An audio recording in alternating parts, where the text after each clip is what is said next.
সাকিবের সাথে অনেকেই থাকে, তার মধ্যে ইকবাল একজন ছিল। এবার শাকিব খানের হয়ে ইকবালকে ধুয়ে দিলেন প্রযোজক আরশাদ আদনান। শাকিব খানের জন্যই আজকের ইকবাল, এই কথা ওপেন বলে ফেললেন আরশাদ আদনান। এছাড়াও প্রিয়তমা সিনেমার ব্যবসা নিয়ে আবারও মুখ খুললেন এই প্রযোজক। সবকিছুই বিস্তারিত আলোচনা করব আজকের ভিডিওতে। চ্যানেল কিংবা পেজ যেখানে হন না কেন, নতুন হলে ফলো কিংবা সাবস্ক্রাইব করে পাশে থাকুন, সাথে অল নোটিফিকেশন অন করুন, যাতে আমার লেটেস্ট ভিডিওর নোটিফিকেশনগুলো সবার আগে আপনার কাছে চলে যায়। ইকবাল কে? সে তো সাকিবের বন্ধু ছিল না, সে সাকিবের সঙ্গে থাকতো। সাকিবের সঙ্গে তো আরো অনেকেই থাকে।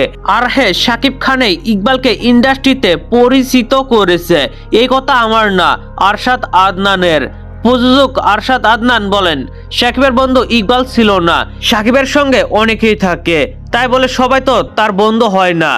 হয়তো কোনো কারণে সাকিবের সঙ্গে ইকবালের দূরত্ব বেড়েছে, সেজন্য তিনি উল্টাপাল্টা বলে বেড়াচ্ছেন। ইকবাল কে? ও সাকিবের সাথে ফেরার জন্য উল্টাপাল্টা বলে।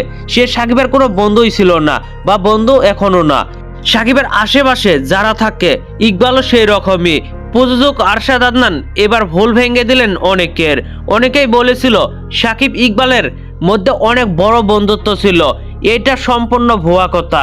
সাকিবের সঙ্গে বাংলাদেশের অনেক ব্যক্তি থাকে, যেমন সালমান আহমেদ, সেও কি সাকিবের বন্ধু? অবশ্যই না।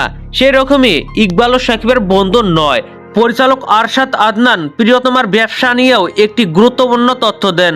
বরাবরের মতো এবারও আরশাদ আদনান বলেন, প্রিয়তমার গ্রোস কালেকশন 41 কোটির উপরে। যারা এই কথা মানেন না তাদের মানার দরকার নেই। যদি কোটি কোটি ব্যক্তি কোনো কথাকে বিশ্বাস করে, সামান্য একজন ইকবাল বা দুই একজন চামচা এই কথা বিশ্বাস না করলে সমস্যা কোথায়? প্রিয়তমা আমার সিনেমা, আমার পকেটে কত টাকা এসেছে সেটা আমি ভালো করে জানবো, অন্য কেউ কিভাবে জানবে?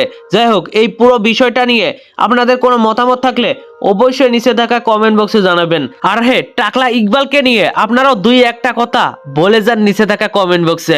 ভিডিওটি ভালো লাগলে একটি লাইক দিয়ে বন্ধুদের মাঝে বেশি বেশি করে শেয়ার করুন। ধন্যবাদ পুরো ভিডিওটির সঙ্গে থাকার জন্য।